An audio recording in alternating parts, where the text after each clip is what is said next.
Parabéns! Quando eu comecei a entrevistar ela, eu pensei, nossa, a voz dela deve ser meio parecida com a da Sandy, porque ela é toda meiguinha, delicadinha. Quando ela começou a cantar, eu me assustei até, eu fiquei aqui com o olho assim arregalado. Parabéns! Um vozeirão, muito lindo mesmo. Bem, a Tati e o Pedro Elias se vieram, vão continuar com a gente até o final do programa de hoje. Bem, agora para falar sobre o novo acordo ortográfico que entra em vigor em janeiro de 2013, é com grande prazer que eu recebo hoje aqui no estúdio a coordenadora do curso de letras da Ubra Gravataí, professora Marione Reinheimer. Acertei? Acertaste. Ai, que bom, fiquei ensaiando aqui, deu certo. O que muda nessa nova ortografia?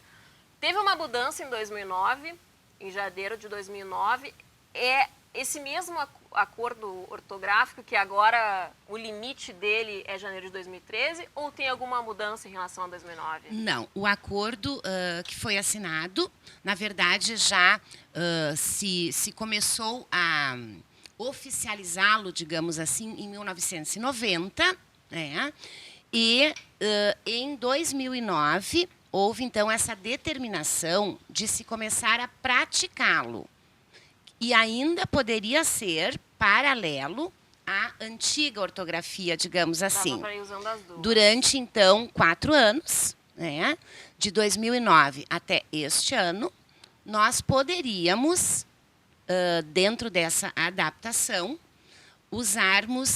optarmos ainda, mas já procurando nos encaminharmos para a nova ortografia.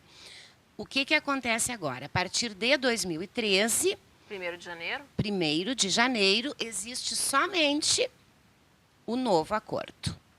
Então, não podemos mais, né, não temos mais a liberdade de escrever ora de uma forma, ora de outra, conforme desejarmos. Por que aconteceu essa mudança? Né? Por que foi estipulado esse novo acordo ortográfico? Na verdade, há bastantes versões, digamos assim, para isso, né? A versão oficial, a mais oficial, é a de uma vontade sócio-histórica, cultural, digamos assim, de que com esta ortografia única para os 8 países, né, cujo idioma oficial é a língua portuguesa, que com esta ortografia única haveria uma maior aproximação entre esses países, cultural, né, entre esses 8 países. E como é que esses outros 7 países estão vendo essa questão dessa mudança ortográfica? Bom, não se tem muita notícia das ex-colônias portuguesas quanto a uma preocupação em aplicá-lo, né? O que se sabe é que Portugal, por exemplo, não mostra um grande interesse em legitimar, de fato, esse acordo.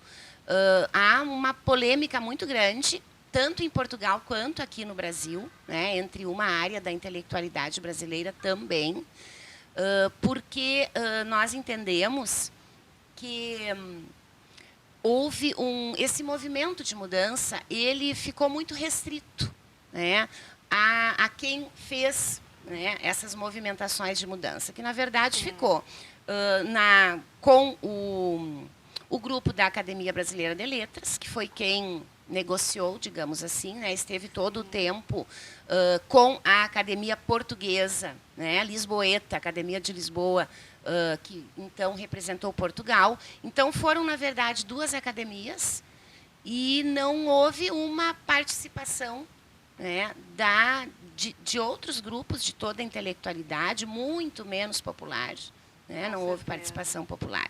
Então foi, eu te digo assim com toda tranquilidade, uma imposição, né, uma decisão, tá, que nos foi colocada de cima, como se diz, né? Nós estamos acatando na medida do possível, né? Brasil muito mais do que Portugal. Portugal, creio que no ano passado houve um jornal português que resolveu já no ano passado, então, mudar adaptar-se à nova ortografia e passou a editar o jornal pela nova ortografia. E isso teve uma repercussão tremenda entre os leitores e entre a sociedade, entre o povo As português. pessoas acabam achando que está errado. Eles aquilo ali. tiveram muito estranhamento, né? Porque, digamos assim, uma coisa é tu baixares uma lei, né? Ou uma portaria dizendo agora vai ser assim. Ok, as pessoas ficam sabendo e tal, né?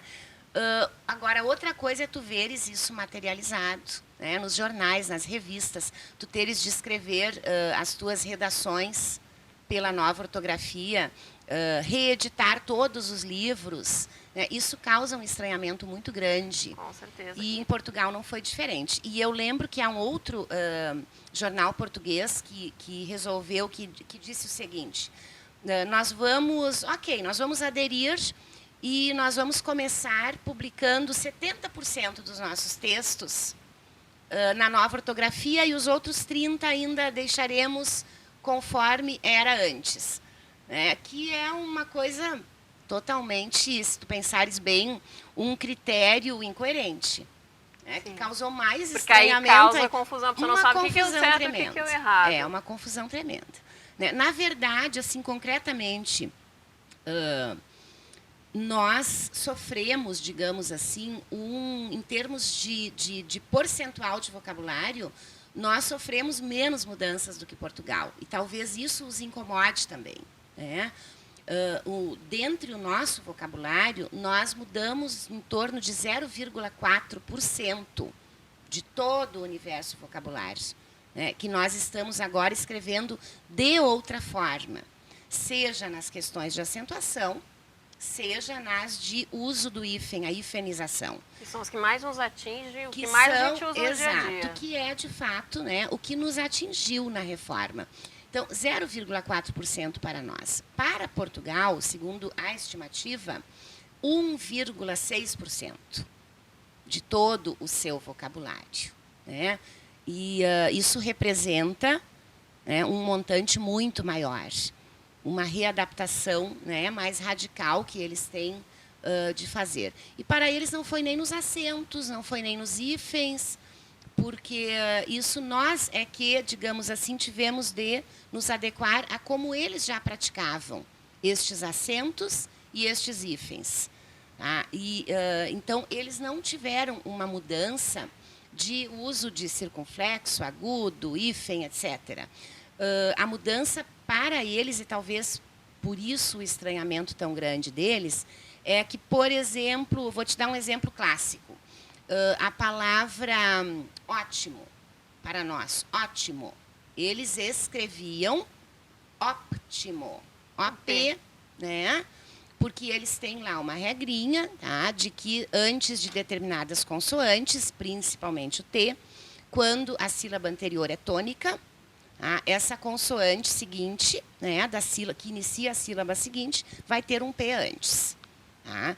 E isso afeta um grande universo de palavras para eles. Certeza. Então, eu lembro assim, algo em que houve uma polêmica num curso que eles deram, porque agora, a partir do ano passado, mais deste até, eu te diria, eles estão com essa preocupação de começar a dar cursos. Né, que nós, desde 2008, né, já estamos dando esses cursos, principalmente dentro das universidades.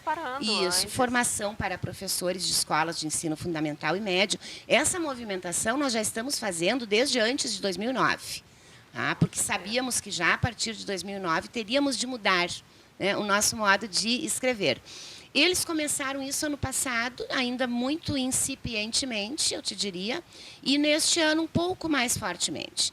E as pessoas nos cursos estão reagindo muito mal. Um professor lá colocou para eles que, por exemplo, Egito, que antes eles escreviam Egipto, né, que agora eles não podiam mais escrever Egipto, mas que eles teriam de ter o cuidado de continuar escrevendo egípcio, porque egípcio continua tendo o P, assim como tem para nós. E isso já eles... confundiu. Mas como assim? Né? Eles não sabem muito bem o que fazer com isso. E nós temos exemplos semelhantes aqui também. Não com a questão do P e do C antes de consoantes, que é a maior questão deles lá. Né? Por exemplo, ação, eles escrevem acção, com o C antes, embora não o pronunciem. Assim como não pronunciam os P's antes das consoantes. Aqui houve bastante confusão por essas palavras que têm as vogais, por exemplo, micro-ondas, que agora levam um hífen. Exato. Para quem é mais velho e já está acostumado a escrever durante anos micro-ondas sem hífen, fica complicado depois, parece que está errado. A gente Exato. tem a sensação. E a questão é que para nós, por exemplo, nos hífens, principalmente em duas das regras, as regras são muitas, né? Dos hífens houve exatamente o inverso. Agora nós escrevemos exatamente ao inverso do que escrevíamos antes. Ou seja, a regra trocou o contrário. Ela trocou, exatamente. Antes, quando o prefixo terminava com vogal, fosse qual fosse a vogal. Tá? Então, vamos pegar micro, do exemplo que tu deste. Termina com vogal. Se a palavra seguinte começasse com a mesma vogal, no caso de micro, termina com O, a seguinte começa com O, antes, obrigatoriamente, nós tínhamos de pôr o hífen, junto. Teríamos de obrigatoriamente pôr junto. Tá? E agora, a regra nos diz, se termina com uma vogal e começa com a mesma, separa. Põe o hífen entre elas. E o inverso também. Termina com uma vogal. Vamos pegar, por exemplo, autoatendimento, que eu vejo muito ainda escrito errado. Né? Errado conforme a nova ortografia. Antes nós escrevíamos autoatendimento de que forma? Auto, hífen, atendimento. Porque prefixo termina com uma vogal, a outra palavra começa com vogal diferente. Punha-se o hífen entre elas. Tá? Se terminasse com uma vogal, começasse com a mesma, não se punha o hífen entre elas. E essas duas inverteram. Tá? Agora, se termina com uma vogal e começa com diferente, gruda, justapõe, sem hífen, né, os dois elementos. Exatamente o contrário de como fazíamos antes. Mas esta era uma regra, a que nós agora aplicamos, que Portugal já tinha. Foi uma regra em que nós tivemos de nos adequar a eles. Porque eles já escreviam assim, né? Micro-ondas junto, digamos, nós escrevíamos e eles separado. Né? Agora nós também temos de escrever separado. Acentuação também é outra questão que a gente lida no dia a dia. Ideia perdeu o acento? Ideia perdeu o acento. Eu até hoje ainda fico ali, parece que está faltando. Eu digo, não, eu vou botar, eu quero botar, mas eu sei que saiu. É uma das palavras que incomoda bastante a nós todos, né? Porque ideia é, enfim, um vocábulo que nós escrevemos muito, sobre o qual pensamos muito, né? E a regra diz que os ditongos abertos, ei e oi, que antes eram todos acentuados, né? Eles agora perdem o acento, mas, detalhe, se esse ditongo aberto fizer parte da sílaba paroxítona. Tá? A palavra tem de ser paroxítona e o ditongo estar na sílaba de tonicidade paroxítona. Tá? E aí tu tens assim, ó, que muita gente não sabe, né? Não tem assim isso claro. Ideia tu separas como? Tá? Fazendo a separação de sílabas ou a translineação, que é uma palavra mais, né, pós-moderna para isso. E dei a. O a é uma sílaba sozinha. Então, ideia é paroxítona. Tá? Agora, se o ditongo for na sílaba oxítona, ele continua acentuado. Herói, por exemplo. Né? Herói, tu continuas acentuando. Mas, heróico, tu não acentuas mais. Então, tu vejas, é complicado para quem não é especificamente da área, né, apreender isso aí tudo. Com certeza. Não vai ter como a gente explicar todas as regras, porque são muitas. São né? muitas. Pessoal que tem dúvida, a tua dica é que faça algum curso aí para começar 2013 escrevendo certo? Eu penso que um curso seja o melhor para começar, porque tu somente leres as regras, né? Elas estão aí publicadas e são de fácil acesso, há na internet, em bons sites, as regras corretas, mas para, digamos assim, que não seja especialista da língua, somente ler as regras, algumas delas não lhes ficarão claro. Então, procurar um curso, a UBRA, inclusive, oferece, né, cursos de formação dentro da nova ortografia. Estamos às ordens para o público e para as escolas. Professora Marione, muito obrigada pela presença, adorei lhe receber aqui no programa. Bem, eu vou para o intervalo e volto com mais TPM, fica comigo.